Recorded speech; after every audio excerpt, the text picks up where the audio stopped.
এই পোপা শুটকিটা কিন্তু অনেক বেশি মজার হয়। এটার কেজি হচ্ছে 1200 করে। আজকে কিন্তু এদিকে দুপুরে আমরা যে রুই মাছের ফ্রাই করেছিলাম, অনেক দিন পর ফ্রাই জিনিস খুব কম খাওয়া হয়।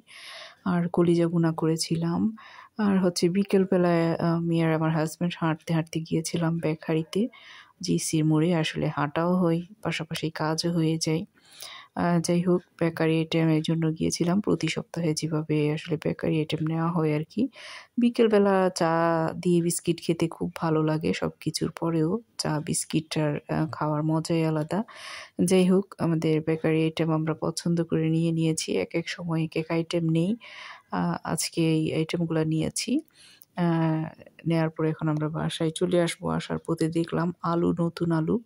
আ নতুন আলু হোক আর পুরানো আলু হোক, এখন কোনো কিছু ফ্রি দিলেও আমার মনে হয় কারো কিছু যায় আসে না। কারণ হচ্ছে দেশ তো এমনিতেই গুল্লাতে চলে গিয়েছে। টাকা-পয়সা সব সুদি, ইউনূস রাজাকারের পকেটে চলে গিয়েছে। দেশে কোনো কাজ হয় না। সবকিছু ধ্বংস করে দিয়েছে। ইলিশ মাছ খাওয়া হবে বলে ইলিশ মাছ তো এখন বাজারেও দেখা যায় না। ফ্রি তো দূরের কথা, টাকা দিয়েও পাওয়া যায় না। যাই হোক, আলু ভর্তা করলাম। যেহেতু আলু নিয়ে এসেছি, ভাবলাম ফ্রেশ আলু দিয়ে কিছু ভর্তা করে নিই। সব কিছু এখনও দাম, কোনো কিছুরই দাম কম নেই। এমন শীতের সিজনে এখনও ধনিয়া পাতা ৬০ টাকা করে, টমেটো ৬০ টাকা করে, সিম ৬০-৭০ টাকা করে। যাই হোক, এদিকে আলু ভর্তাটা করে নিলাম। আলু ভর্তা তো সবার পছন্দের। এখন তো আর আগের মতো ওভাবে খাওয়ার মতো সুযোগও নেই। সব কিছুর দাম পাল্লা দিয়ে বেড়ে যাচ্ছে। পাশাপাশি দেশের অবস্থা এমনিতেই অনেক বেশি খারাপ। সব কিছু মিলিয়ে এই যে এদিকে যা এনেছিলাম আর কি বেকারি আইটেম, সেগুলোও দেখিয়ে দিচ্ছি। আজকে আমি বেলা বিস্কিট নিয়েছি। এগুলো অনেক দিন নেওয়া হচ্ছে না। টোস্ট বিস্কিট আমার কাছে খুব ভালো লাগে চা দিয়ে খেতে। আমরা আসলে নির্দিষ্ট বেকারি থেকেই খাবার বেকারি আইটেম খেয়ে থাকি। যাই হোক, এটা হচ্ছে সুগার ফ্রি, ডায়াবেটিসের জন্য খুবই ভালো আর অনেক বেশি মজার এই বিস্কিটটা।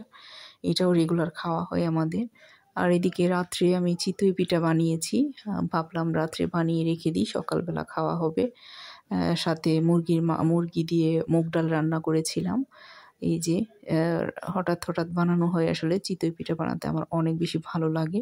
আর নাস্তার আইটেমগুলো বানাতে আমার বেশি ভালো লাগে। যাই হোক, চিতই পিঠা খুব বেশি বানানো হয় আর খুব সফট হয় পিঠাগুলা। আমি চালের গুঁড়ার সাথে কিছু আটা মিক্স করে দিই, আটা অথবা ময়দা।